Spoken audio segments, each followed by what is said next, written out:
Tragic love stories are as rare as actual good romances in anime. We often in this medium get romances that feel watered down and generic, but She, the Ultimate Weapon, or Saikano, is different. This anime is about as tragic as you can get, and so much so, it's been called by many as one of the most depressing and dark anime to ever be released. But is it really that dark? Find out in this review of She, the Ultimate Weapon. Shuuji and Chise are third-year students at a high school in Hokkaido. The shy Chise is finally confessing to Shuuji, and finally, the two of them are starting to exchange diary awkwardly. One day, Shuuji tries to escape from a sudden enemy air raid on Sapporo. While desperately escaping from the air raid, Shuuji sees a scene that he could not forget for his life. He sees Chise with a huge weapon looking as if it were a part of her hand, shooting the enemy fighters down one by one. Apparently, Chise is the ultimate weapon with destructive power, which is important for the war.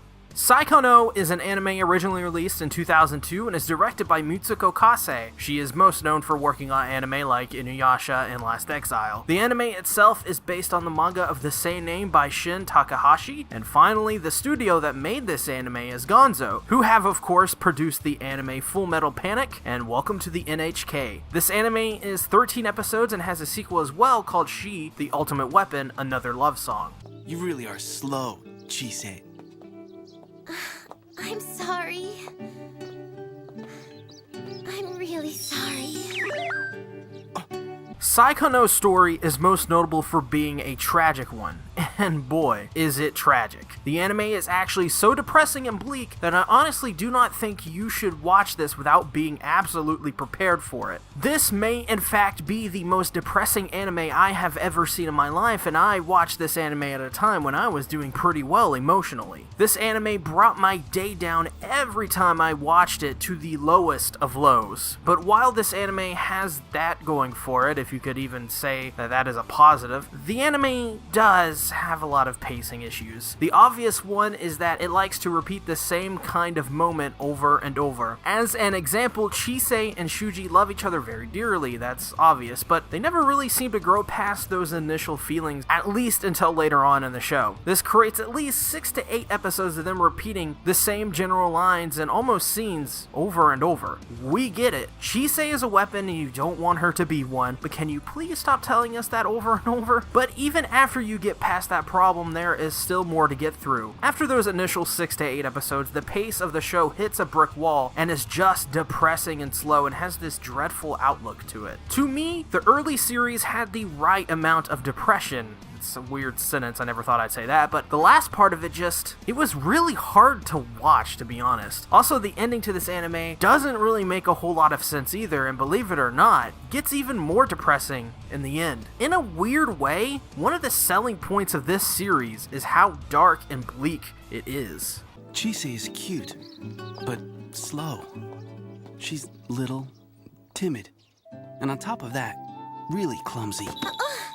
In Saikano, the characters never really grow or change at all, as it's more about the world, war, and many more kinds of subjects. The main big bad of this series, though, is a faceless, nameless entity that is waging war against the people of Japan. Other than that, it's ignored in favor of Chise and Shuuji's relationship together, and Chise dealing with her being the ultimate weapon, of course. In my opinion, the characters aren't depressing or downers at all. They're probably a high point of the series, and are generally somewhat positive even until the end of the show. But as for our main characters, I will say Shuuji is probably the weaker of the two. His character is realistic, even somewhat dynamic in certain scenes, and very well written, generally speaking. But oh god, I could care less for Shuuji. In the beginning of the show, I actually thought Shuuji was great, but he is quickly outshined by Chise. Chise is just the total package. She has everything a good story needs in a character. My favorite parts in this series was when Chise was, for example, trying to deal with who she is and learning to accept herself and what she has to do and her role in the war. And yeah, they kind of do go back to that well, maybe a little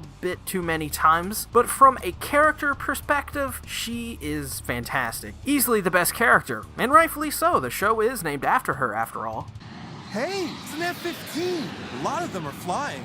Sure are, huh? I wonder if there's something big coming. Rumor is that Tokyo and Osaka are in trouble. Probably the best and strongest aspect of the show is its art. For a show that came out in 2002, it kinda doesn't look that way. Backgrounds, while showing their age, still look very well done, and for the time, was more than likely exceptional. The look of this show perfectly fits the tone this anime is going for, and because of that, the colors are more dark and gray and brown colors. The show is also slightly drained as well, and even our main characters have their colors drained. This gives off the vibe that people in Japan are feeling the effects of the war. In fact, the art of this show does a lot to build up the world of Saikano in subtle ways. But anyways, moving on, the character designs are beautiful and have a rough look to them, like they came right off the page of a manga panel. Going this way with character designs was a good choice because it helps with that dreary and depressing tone the anime is shooting for. Overall though, the art is very well done here, and for an anime from 2002, it's quite exquisite. In a middle of nowhere town like this, there isn't a whole lot to do. And we didn't have any plans for the future. But the one thing that was for certain, the two of us would fall in love. Animation-wise, this show is very solid. The segments dealing with war show it at its best and its most visually interesting. Selling the horrors of war is something that's quite difficult to do for anime, but because of the art and because of the tone, it has no problem in coming up with some pretty depressing and heavy scenes. Also, Chise's scenes as her being the ultimate weapon are very, very well done. In fact, I think visually speaking, these scenes are another strong aspect of the show. It's obvious this is where most of the budget went. But that's kind of it for animation, honestly. The anime at this point is so outdated that there isn't a whole lot else to talk about. The impressive scenes are generally impressive, yeah, but never really blow my mind, and everything else is kinda your standard 2002 animation.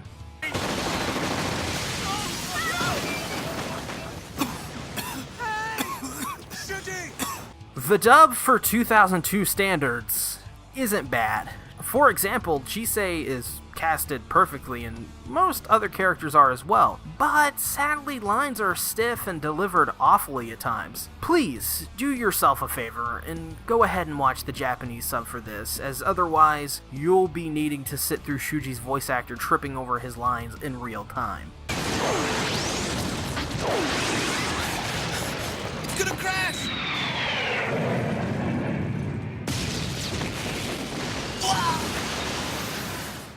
The score is by Takeo Miratsu, who has scored only one other anime, and that's some idol anime from the mid-90s really no one cares about. His score here, though, isn't really anything special at all, really, and is for me probably the most skippable score. As for the opening and endings, though, they are likely some of the better openings I've seen from this era of anime. It's catchy, fits the tone and anime, but most importantly has great visuals to go along with the music.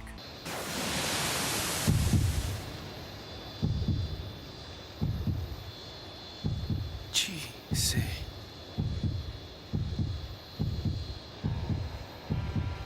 I'm sorry, Shuji. This is the thing that I've become. She the Ultimate Weapon is without a doubt the most depressing anime I have ever watched. If you are a sucker for tragic stories, then this is for you. Otherwise, you may want to avoid this one. If there is a selling aspect of the show, it's probably the fact that you shouldn't watch this while you're having a bad. So if you plan to watch this show, then Godspeed and good luck because you're gonna need it. She the Ultimate Weapon gets a 7 out of 10. And you may be asking why I gave this a 7, I practically pooped on this anime for half of the video. Well, to be honest, this anime with everything going for it is very good. It never quite hits a moment where I think it starts to stand out above the rest, and that's kind of why I never gave it an 8. Plus, the art and character designs are really good, and even though I cried throughout half of this anime from depression, I still thought it was a very well done story that was coherent. I think Saikano is a very underrated anime that, even though I gave it kind of a middling score, I mean I gave it a 7 out of 10, for me that's good, but even though I gave it a 7 out of 10, even though I kind of looked at it a little bit negatively there for a good majority of the video, I think it's an anime most people should check out if they really want a different kind of story in anime. This is an anime that's not perfect, and the dub isn't really that perfect either, and the story itself has some flaws to it, but this anime is so different, it's so unique, there are so many different aspects about it, and yes, the selling point is kinda that it's a dark and depressing anime that you should probably watch with someone so you can hold and cry on their shoulder, and vice versa. But this experience I got with this anime was unlike any other anime I've ever watched in my whole life. It was just a show that pulled no punches. If it wanted to do something really dark and depressing, it did it. It was a tragic show just through and through, and because of the whole experience I had with the show and how much, I don't want to say fun I had watching it, but how much enjoyment I guess I got from it after the fact, this will be an anime that I recommend to many people for a very long time. I don't think there's going to be many anime that hit the stride that this anime hit. I've heard there are some other depressing anime out there that may top this one, but right now, currently for me, this is probably the most depressing, most tragic, most bleak anime I have ever watched. And I don't know if I want to watch another bleak, depressing anime to see if anything can outdo this. Because if anything can outdo this anime when it comes to being depressing, count me out, my friends. But anyways, thank you all for watching this review. If my review helped you decide to watch this or not, please put it down in the comments below. And if you've seen this anime, I want to hear your thoughts. I especially want to hear your thoughts on this anime if you've seen it before, because I don't know a lot of people that have seen this anime. In fact, I am the 4th person on YouTube to upload a review for this anime. So yeah, hey, I'm here, what's up? You're probably the 4th guy you clicked on, so I hope my review helped you out. But anyways, thank you all for the support you give me. I need to ask you a couple things. Make sure you give this video a like, make sure also subscribe and hit the bell icon button. You already know the deal with the bell icon button, so go ahead and hit it if you haven't hit it already. I would greatly appreciate it, and thank you all for watching. I'll see you next time.